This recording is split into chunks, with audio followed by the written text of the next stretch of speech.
We all pot down here.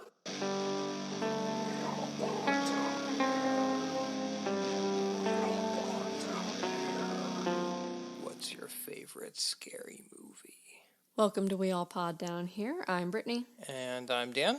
And in case it's not obvious, we are going to be talking about the new Scream movie, but also talking a little bit about the prior four as well. Yeah, kind of a franchise overview sort of thing.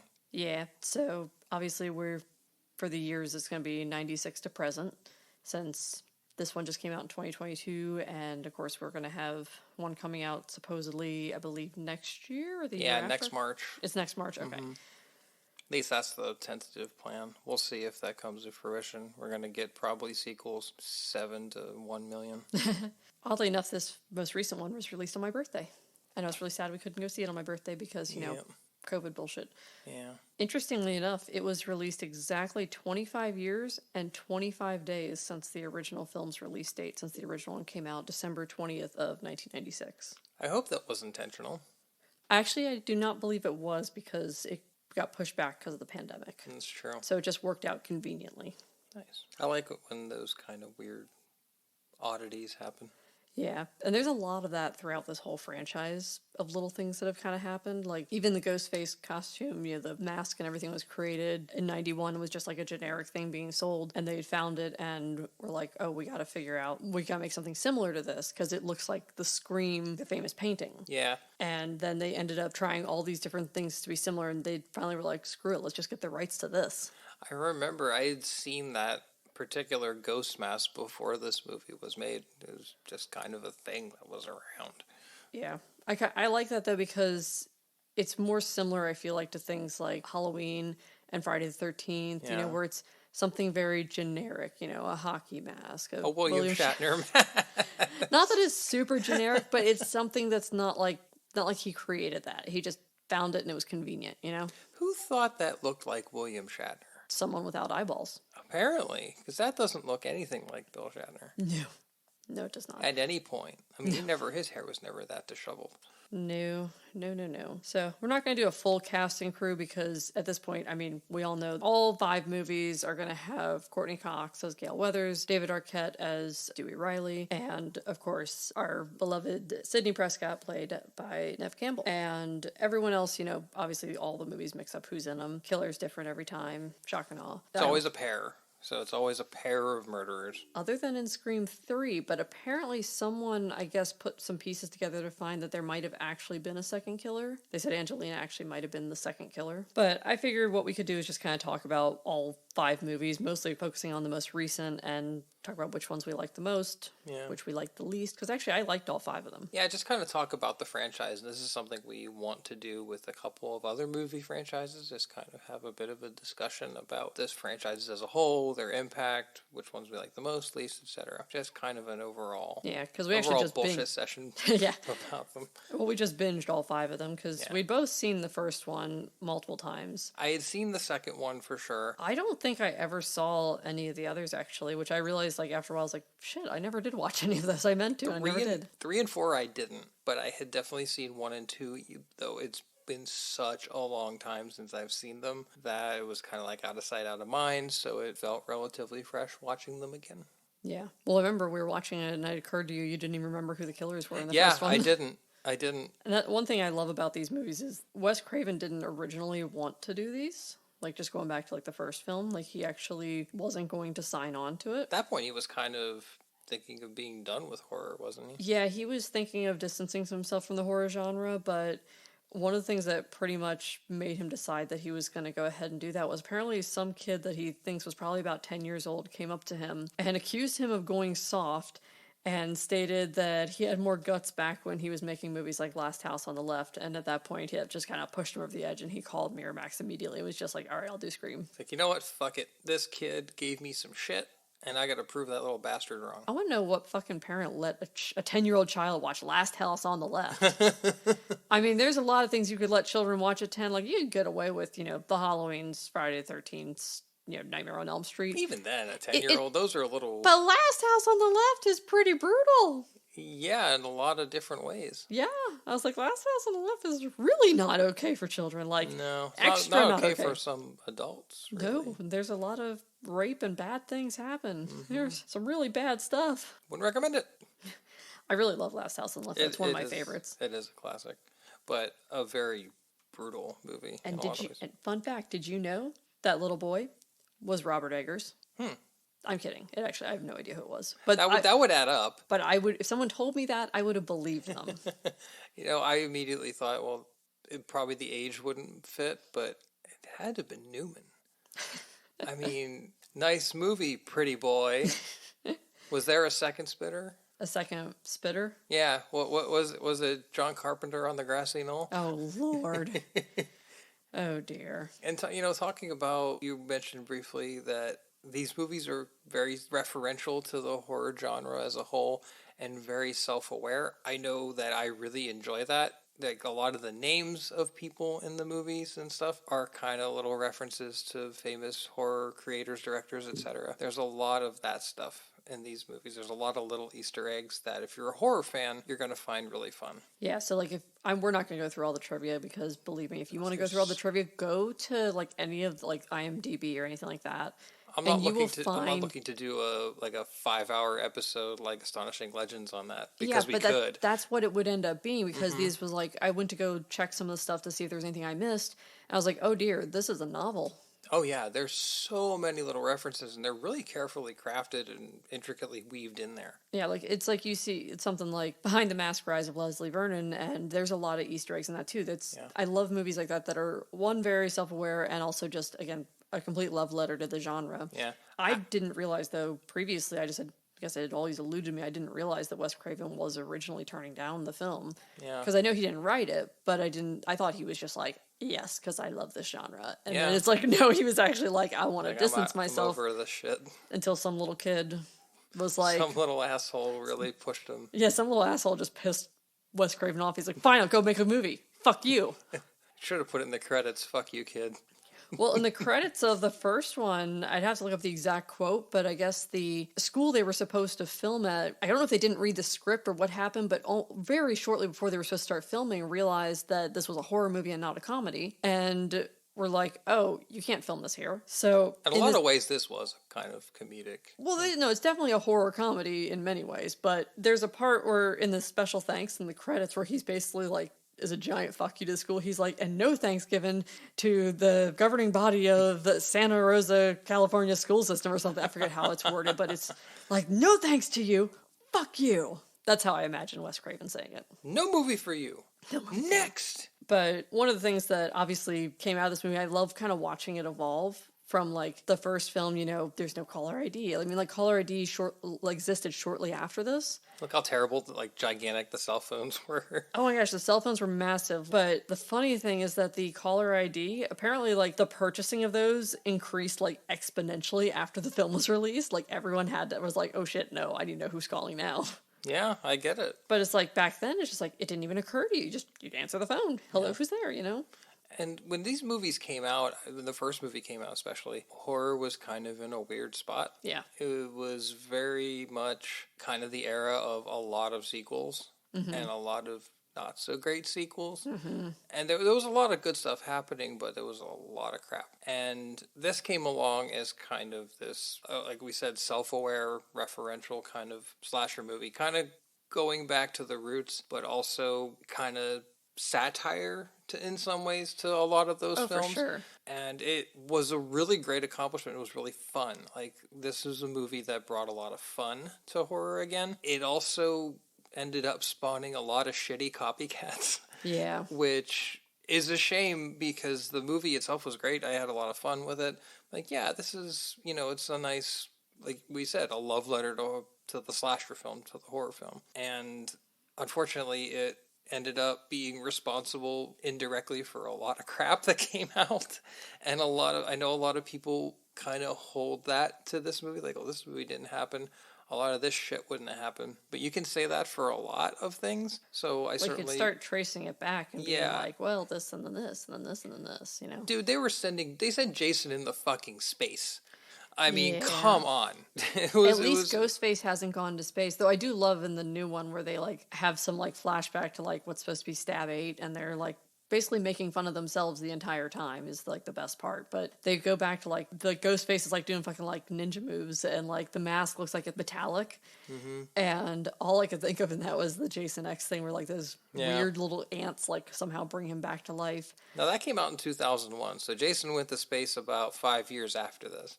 Yeah. But a lot of those sequels have already had been not great. But this really brought it back to the roots a bit, and it was really fun. And you know, any kind of horror movie that becomes a franchise ends up spawning a lot of shitty copycats. This one isn't as responsible for a lot of garbage as other ones were, but that's just kind of the nature of the beast, unfortunately, is that once something hits with the public, then a lot of studios are just gonna try to rip it off and make it stupid. Well, and it's the same thing while we constantly get the American remakes of really good Asian films because they're like, oh, this was really good and made money, but it's not in English, therefore Americans won't watch it, therefore we're going to remake it and somehow ruin it. And, well, they dumb it down and try to make it appeal to the masses. To the really overtly stupid general American public. And they over-explain so much in those movies. It's like I they hate have that. to hold your hand. It's like, if you're not smart enough to understand what's going on in this real basic premise, then get the fuck out. I don't care. I don't need to have... Again, we've mentioned this for Horror by Numbers. I don't need you to paint a paint-by-numbers picture in front of my fucking face. Yeah. I can figure this shit out. But you look at the general American public, most of them can't figure out how to tie their fucking shoes. So... That's why we have Crocs now. Yeah, pretty much. These are also people who wear sandals with socks. Or socks with sandals. My God. Can you imagine that? Like, put a pair of sandals on, they put a pair of fucking socks over top of it? Yeah. That would be interesting. I'm sure there's an asshole who has done it. I'll be that asshole. I'll walk around Disney like that. See what people do to me. Wouldn't be the weirdest thing they probably saw that day. No. Also, when I was mentioning earlier the cast and crew that all comes back for it, we should also give some credit to Roger Jackson, who is the voice of Ghostface. So he's credited as just the voice. But originally, in the first movie, he was supposed to just be a placeholder, and they were going to dub over it in post-production, but they decided it was like so creepy, and Wes Craven had described it as intelligent and evil, and it was just, he said, to be irreplaceable, and he's right. Yeah. Or he was right. It was absolutely perfect. It's just, you hear that voice and you know. Yeah. And even the new one, where it sounds a little bit... Even in 3 and 4, it sounded a little different. When yeah, we watched them, my question, like, is the voice different? Is it a different person? But he's a voice actor, so he obviously can very easily change his voice. So Sure. I thought it was a different person. But, you know, you're also thinking about you have different people behind the voice-changing device. Yeah. So it may be different inflections or whatever. But it was... Yeah, that voice became really iconic with that. And also, with the whole mythos of the character. When they were actually doing the scenes, he actually was calling them. Like, this was not, like, recorded any other way than him actually calling their phones. They hadn't even seen what the guy looked like. But when he called, he was calling from his actual, like, studio cell phone. And apparently the local police picked it up and thought there was, like, an active serial killer. And they didn't realize that it was a movie being filmed. Oh, boy. So the studio had to explain what was going on. No, we're not really murdering people and quizzing them on what their favorite scary movie is. Yeah. There's something to an extent that's kind of fun always about that, the whole quizzing them on movies and stuff, because in some ways it feels like how in a lot of modern stuff, at least this is how I feel as like a woman, because throughout the franchise there's only 2 people ever that are called that are male. Like they get the actual phone calls. Mm-hmm. But as a woman who's into something like, let's say, horror films or metal or...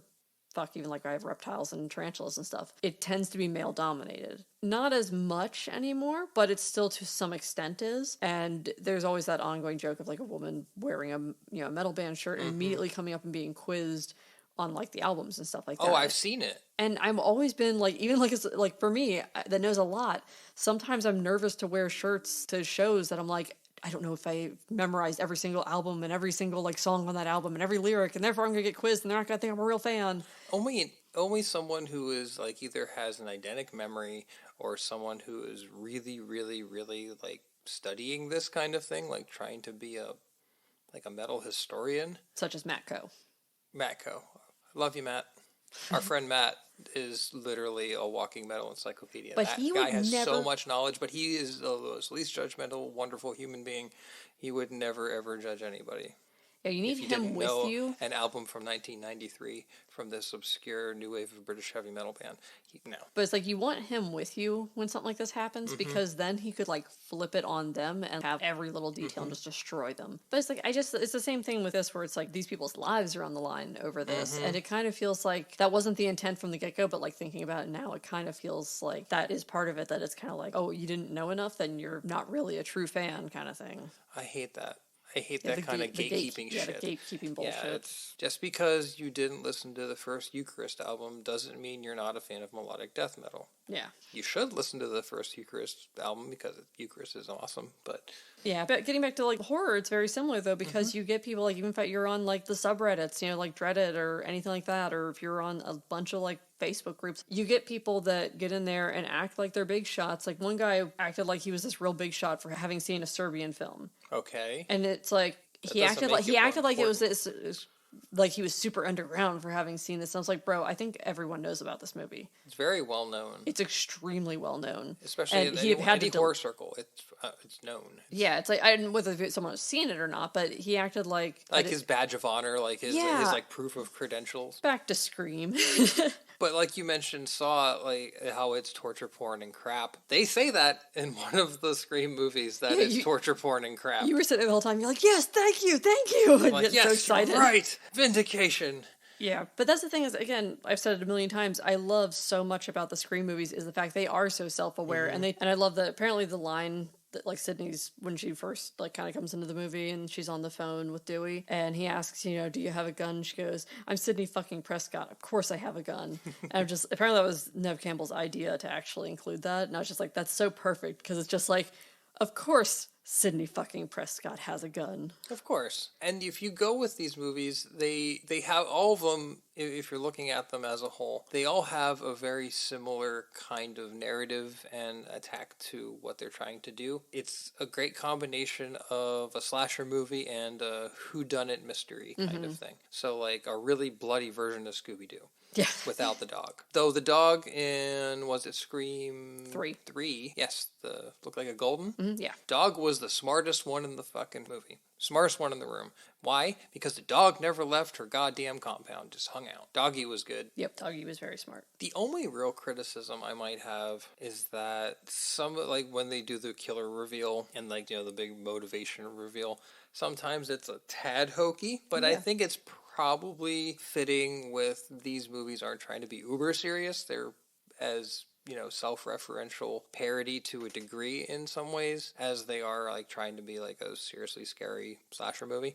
These aren't really incredibly scary movies. At least I don't think so. I don't remember a lot of instances where I was like genuinely terrified or anything like that. I think they're just, if you're a fan of horror/slasher movies, they're just going to be fun. Yeah, and I think especially because there's so many little references throughout it that that also makes it very rewatchable because so many are so hidden. Like if you watch in the newest one, Vince's knuckles on it have the numbers 1428, which of course is the Elm Street house number from Nightmare on Elm Street. So, and apparently she lives on Elm Street, and that was actually supposed to be revealed in the first one, but when she was, you know, typing 911 to her computer, but it had to get cut for time. Oh, that sucks. Yeah, so that was supposed to bring it into the canon because I guess it was like released in some extent, but it wasn't fully proven to be canon, and so now they brought it to this, be like, no, damn it, this was actually canon. Yeah, there's so many little references with names of characters and everything. Let's talk about which one do you think was your favorite?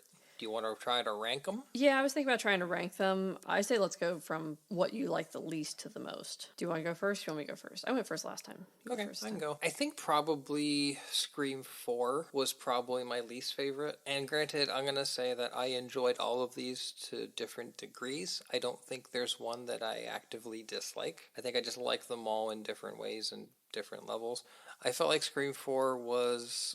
It felt a little long in the tooth. It felt a little tired at times. Felt somewhat repetitive occasionally. Like the book signing thing, it was okay, but it felt a little bit like a rehash in a lot of ways. Still enjoyed it, but that's probably my least favorite one. Yeah. What about you? I think actually 3 is my least favorite. The whole let's go to Hollywood thing. Yeah, it's kind of a toss-up. It totally happens outside of the town. And Gail's bangs are just terrible. Yeah, it looks like her hair went through a bit of a weed whacker. Yeah. Yeah, for me, it's kind of it's close. It's a toss-up between 3 and 4. I think there's parts of 3 that like little moments I enjoyed a little more. The whole like recreation of this like the house and everything and how really creeped some of them out was cool, and they killed Jenny McCarthy, which was phenomenal. Yeah, that's definitely a good part. I just wanted them to, give her a vaccine. So for me, 3 would be my least favorite. For my 4th would also be 4. 4 would be the 4th. It felt like it was unnecessary to some extent, but also it was really good. I liked it. And like you said, the endings can be a little hokey to some extent, but I thought it was an interesting twist. It was the first time we had a female killer, other than the fact that looking back on 3, there's a chance that Angelina was a killer, but as of this time, it felt like first time it's truly, really revealed there is a female killer. And again, her reasoning's kind of stupid, but it kind of reminded me of Better Watch Out, where at the end she thinks that Sydney's dead, and she's not, and she's just like, why won't you die? Why won't you die? So yeah, her motivations threw me, because it was like, really, like, yeah, I want the spotlight, yada yada. It's like, yeah, you're kind of going a little far for a little bit of viral sensation there. Yeah, you just make the virus video, you'll be fine. That's who we really need to be the next Ghostface, though, is Frank. Oh, that would be great. Imagine Danny DeVito in that Ghostface costume. Like, I just want Danny DeVito in the Ghostface costume, emerging from a couch. Yeah, emerging from the couch. Because he's just wearing the mask, and the rest of him's just totally nude. Oh yeah, then as he's coming out, he's like, somebody's gonna get stabbed. Make it happen, studios. I would pay good money to watch that. Please. They should, if they make another scary movie, that's what they should do. Oh my god. They should have him be Ghostface in the next scary movie. So, Scary Movie was kind of happened because of Scream. Oh, it absolutely did, because Scream's original working title was Scary Movie. So and the they played first off Scary that. Movie was cool. After that, what a bunch of shit. Oh no, I love the second one where they're in the house and you have what's his name with the little messed up hand? Oh, That's my strong hand. Yeah. He's putting the little mashed potatoes. It has moments. I thought it was like, really funny. See, Scary Movie, some of those were fun. Like, they kind of had their moments here and there, but my god, it got tired really fast. And then they started making parodies of other genres. And it kind of started like this parody thing. Like a decade of fucking parodies, most of which were really shitty. Yeah. First Scary Movie, great time. The second one was okay, had its moments. After that, they were just trash. And a lot of the spin-offs were pretty awful, too. So, let's see, number 3, third favorite. Number 3, I would say, would be the most recent film, Scream 2022. AKA Scream 5. Yes, so it's funny, during the movie they reference that, like, you have, like, the requel, and they use the same damn name over again, which they totally did. It's, like, so self-referential, it was fun. Yeah, because they were making fun of the it should have been Stab 8, they just called it Stab, and they're making fun, of course, like, with the new Halloween, just calling themselves Halloween, and, Child's Play, and they were, like, talking about, like, remakes that should have never happened, and, like, they're like, the fans won't stand for it, and it's like, and that's exactly what they're doing. I think the new movie was a good time. I don't know, we'll talk a little more in depth about the new movie in a bit, but I thought it was a really good time. I don't think it was as good as 1 and 2. There were certain things about the movie I didn't like. I thought killing Dewey was kind of stupid. I did not like that. I mean, yeah, sometimes they'll kill a iconic character in a movie. Han Solo is the obvious one that sticks out in my head. Spoiler alert. Yeah, if you haven't seen it, it's on you. But them killing Dewey, I thought was just doing it to do it. They seemed like they kind of reveal like a sort of a motivation. Like, Gail's gonna write a book about Dewey and stuff like that. But it just didn't add up great for me. I just felt like it was unnecessary. I wonder if the reason was, I'm wondering if David Arquette wanted to be written out of it. Yeah, I mean, I haven't seen anything stating that, but it's possible. Yeah. I mean, I know that him and Obviously, Courtney Cox got divorced like back in 2011. Apparently, they were going through the divorce during the filming of the fourth one. Wow. And apparently, they said that it was a little bit awkward, but it was like they were very like professional about it. They're still friends, though. Yeah, from now, like now, I think it's like obviously the dust has long since settled. I think at that time, because they were going through it, it probably was a lot more awkward. But like now, it seems like kind of like in the movie, they're divorced but on good terms. In the movie, they hadn't talked to each other for a couple years. But yeah, I thought killing Dewey was a little off. And I'm with you on it being the third for me. And they also talked about, they kind of self-referenced that. It's like when you have like the reboot or the requel kind of thing, it's like they got to kill off a legacy character. And they talked about doing, like the murderers talked about that with Dewey. It's like, yeah, we killed off the legacy character, blah, blah, blah. I still felt actually killing Dewey was sort of lame. Yeah, I was really hoping like at the end he was going to come back and they were going to say like that they had pretended he was dead for like his protection, because if the killer knew that he was alive, they'd just keep coming after him, kind of thing, you know? Like they did in The Dark Knight. Yeah. With Commissioner Gordon. That was so well done. So good. Yeah, I enjoyed this movie a lot. I think it was a really good rejuvenation of the series. I mean, they hadn't made a new one in quite some time. 10 years. Yeah, so it was a good comeback. But I'd say it's, middle of the road for me. For this. And that's yours as well? Yeah, I have a feeling our first two are going to be the same. Yeah, I think two we're pretty obvious, yeah. Yeah, the first one's just so untouchable that I just feel like it's like... Yeah. First one stands on its own, which is usually the case for most. And I love in number 2 when they have the big debate about, They're trying to figure out what which sequel was better. The relevancy of sequels. And there's a talk like the sequel is never as good as the original. No, but there's some sequels that might be. And they mention a lot of ones that are really in that kind of film buffs debate. He mentioned Star Wars and he's like, that's a trilogy, that doesn't count. It's all part of the same thing. I'm like, God damn it. And I was like, I could see myself being in this classroom having this debate, Absolutely. I've had that debate with multiple people before. So yeah, Jim and I have had those debates many times. For sure. He and I usually agree, though. Yeah, and that's the thing. You and I for the most part agree. Usually some differentiation to some extent, but like in this, yeah, it's like you were 4-3-5-2-1. I am 3-4-5-2-1. Yep. And I kind of the bottom 3 I could easily change around with time. I feel like as well. Like if I watched them again and again, I might be able to change those around. But 1 and 2 easily are the best.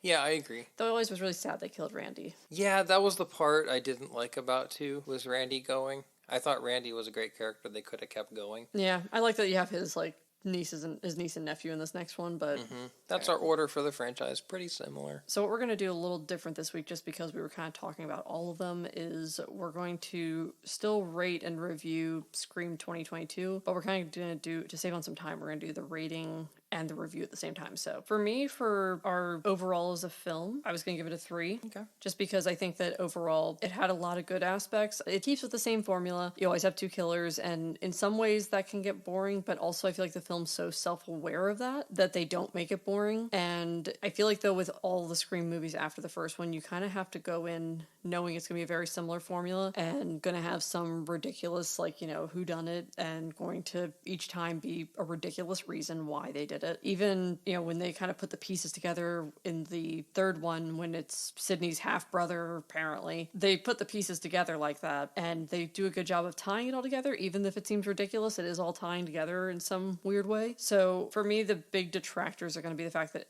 of course, Dewey dies, which that upset me to no end. I love his character, and I want David Arquette to come back in the next one and still be a part of it. I need them to be like, just kidding, we had him pretend to be dead so the killer wouldn't come for him. That's what I want to have happen. I don't think it will. They haven't announced cast and stuff like that, and even if they announce this part of the cast, it could be for flashbacks or something, So for me, it's a 3. I still really enjoyed it, but I think you need to go into it knowing what it is and not expect some groundbreaking movie. This is going to be just like the others where you have a very similar formula. There will be some twists and turns, but go into it just knowing it's going to be a silly, fun time. Yeah, it's the 5th movie in the series, so... If you haven't figured out the pattern by now...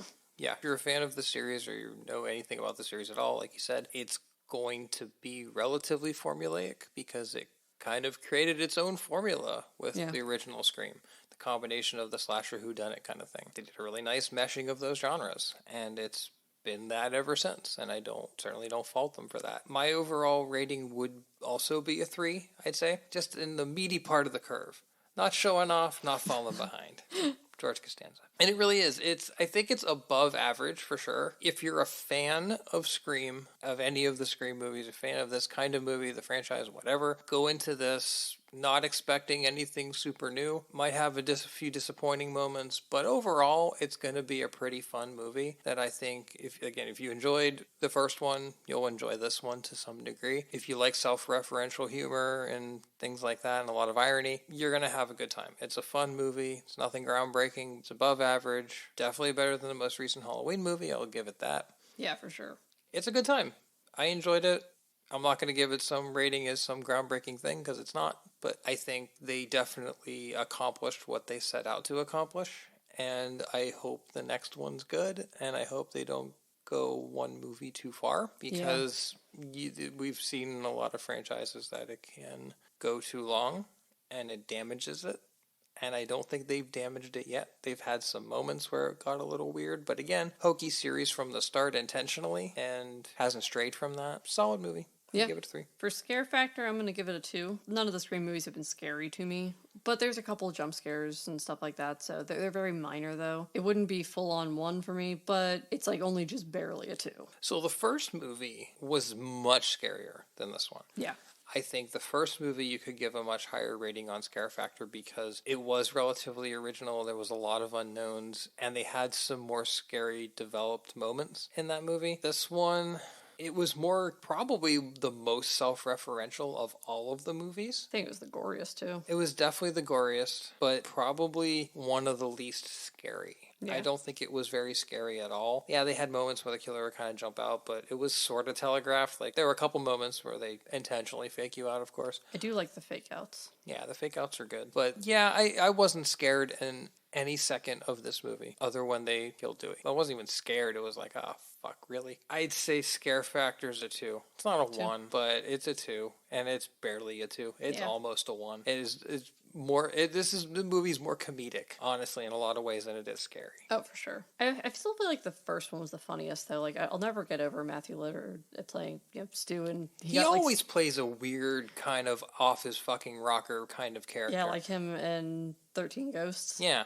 I mean, my God, he played Shaggy. Yeah, but when he's like, the part in the first one where he's laying there and he's like stabbed and he's like, I'm dying here, Billy.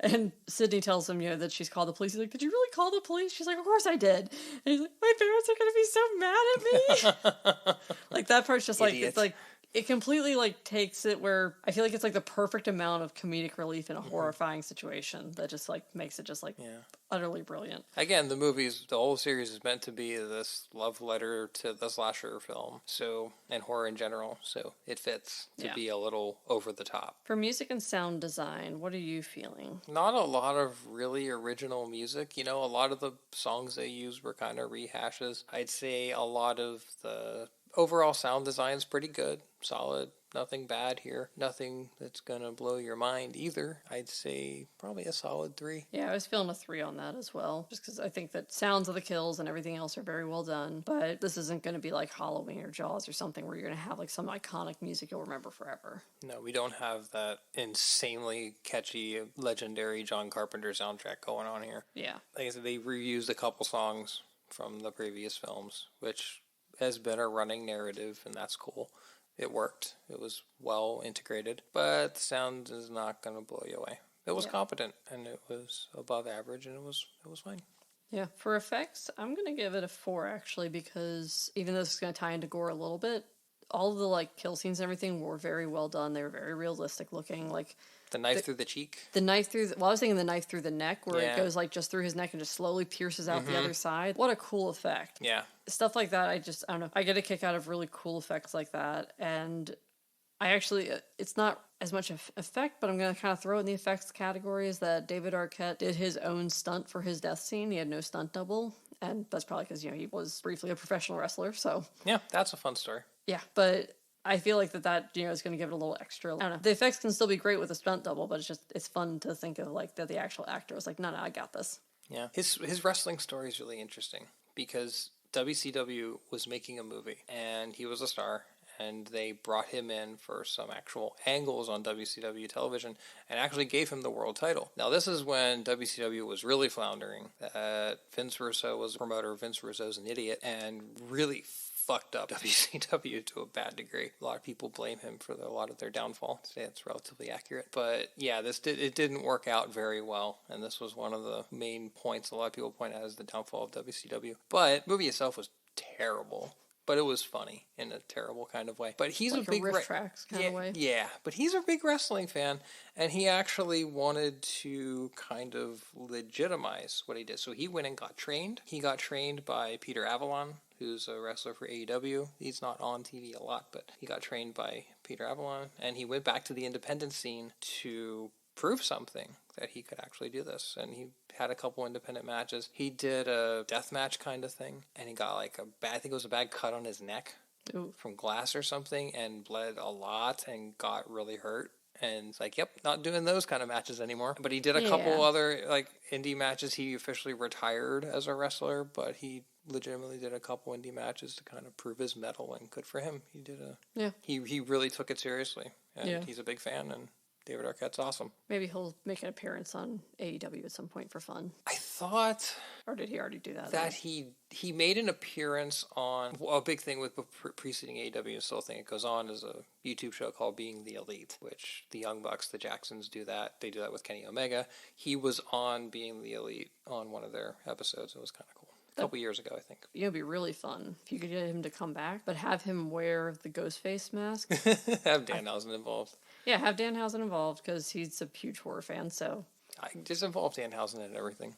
For sure. So what are you going to rate it for effects? Effects, I'd give it a 4. We're going to be pretty much aligned on this, I think. I think we both had a pretty similar feel for this. I know a lot of movies where our ratings are very different. This one, I think we're going to be pretty close. Effects are really good. I'd say this was absolutely by far the goriest of any of them, all of them combined, I'd say. But that also, like you said, it ties into the effects. They had to have more intricate special effects to achieve what they did. The examples you mentioned, like the knife through the neck, some of the knives through the cheek, things like that. There's certain effects they did a really, really great job with. Mm-hmm. And I'd say that it was the best effects of any of them. Yeah, for sure. For Gore, I was going to do a 4. You going to do a 4 as well? So we're going to just fully align ourselves, or do you want to do something different?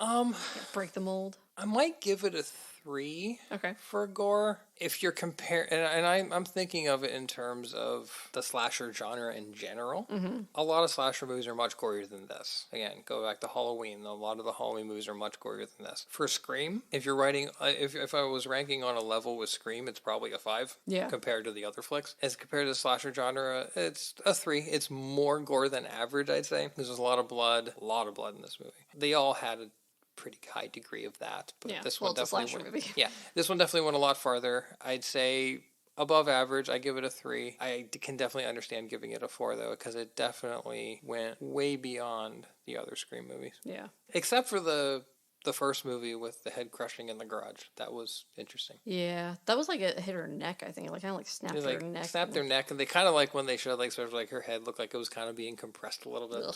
Ouch. Yeah, that didn't look good. Garage door technology has improved so much that, it would have been better nowadays. Wouldn't have died nowadays. It'd been like, sensor wrong, go back down. Yep, yeah. I think... all I really got to say about it. Do you have anything else you want to add? Just as a recap, you're not going to get anything really new out of this. If you're expecting that, I think your expectations are way misplaced. Like, if you're coming into this expecting some... elevated horror, as they say. Exactly. You're not going to get something like The Witch that's really a mind fuck. You're not going to get... The Lighthouse. You're not going to get a Robert Eggers movie. You're just not. And I don't think anyone who expects that hasn't been paying attention. It's kind of like in Married with Children, when they had Al Bundy lie about his age so he could compete in the Senior Olympics. And there was this guy who's like, I've been... just wanted to make my family proud. I just wanted to win that gold. And, I even thought about entering a whole year before I was eligible, before I was 65. What kind of example would that be for the grandkids? And then Al goes like, I'd have to be some really terrible person to try to cheat a man out of the glory he's been wanting for years. So it makes you think that Al's going to do the right thing. He's going to let the guy win. And he gets a glimpse of the trophy during the running race they're doing. He's hell with him. That trophy's mine. and he wins, and they show him on the podium with the trophy, the other guy's crying, and they do this like narration. Bet you thought Al was going to let the old guy win. Well, then you haven't been paying attention for the last 70 years. And it's like, but Al has a message for all you folks out there. It's not cheating if you don't get caught. Just like with George Costanza, it's not a lie if you believe it. Exactly, and it's kind of like you watch Favorite Children. Of course, Al's gonna cheat and fucking win. It's Al. He's an asshole. It's just like with Scream, you're gonna get a self-referential, over-the-top, kind of goofy, very aware of itself kind of movie. It's a popcorn flick. It absolutely is. You're gonna probably have a lot of fun if you come in with your expectations in check. And I had a lot of fun with this movie, and I had a fun with all of the movies. There isn't one I dislike. It was a fun binge watch. Yeah, absolutely. It made for a good weekend watch. So I highly recommend checking the new one out. If you've been living under a rock, haven't seen any of the series, if the premise sounds like something you might enjoy, check it out. I think you'll enjoy it. And to be fair, we actually hadn't seen all of them, but yeah, I mean, at least we'd seen the first one. Yeah, I had seen the first and the second, but it had been a while. And again, I have sequel phobia to a degree, especially around this time, because a lot of sequels are really bad. All right, with that, I think that's everything. So unless there's anything else you want to add? No, just hope you enjoyed our disjointed overview of the Scream series. If you haven't checked it out, do so. Go with open mind, have fun. Movies are about fun sometimes. It doesn't have to be a serious, super intelligent social commentary, even though I love that shit. Yeah, it's like I love that too, but I also don't need it to be everything I watch. Yeah, I don't need to come out of a movie with like a heavy feeling in my brain every time, though sometimes I do enjoy that. Yep, and this has been We All Pod Down Here. I'm Brittany. And I'm Dan. Bye. Thank you for listening. Don't forget to rate, review, and subscribe. Our logo was designed by Emmanuel Arroyo. Our website is weallpoddownhere.com. Email us at weallpoddownhere@gmail.com. And you can follow our shenanigans at weallpod on Twitter. And at weallpoddownhere on Instagram and Facebook. And feel free to suggest a movie you want us to review. Or if you just want to suggest something to make me really uncomfortable. Be afraid. Be very afraid.